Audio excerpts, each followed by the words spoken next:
Bro பில்லார மாதிரி பண்ணுங்க bro. சரி அதுக்கு என்ன பண்ணிடுவோம். நம்ம தான் எப்பவுமே, நம்ம தான் ஒன்றும் பண்ண முடியாது. வண்டின்னு கேட்பீங்க, வண்டி ஊர் மேலே விட்டேன்.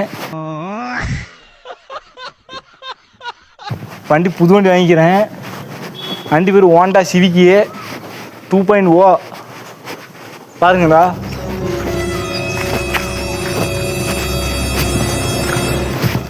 பாருங்க வண்டி புது வண்டி. இப்படி தட்டி விட்டு ஓட்டலாம். கீரை போடுற பாருங்க. அது வண்டி இப்படி இழுக்குது பாருங்க. ஆறு அடிக்கிற பாருங்க அப்படிங்கண்ணே. பேம் பேம் இது பேம் பேம் பேம் தான் நூமாதான் வண்டி போடுறேன் பாருங்க. நம்ம தான் எப்பவுமே, நம்ம தான். என்னடா மூஞ்சி இது? இதெல்லாம் வியாபாரம் ஆகாது. இப்படி வண்டி படுத்து இப்படி இப்படி இப்படி இப்படி உட்காந்துருக்கோம். வண்டி ஓட்டலாம். நம்ம தான் எப்பவுமே, நம்ம தான்.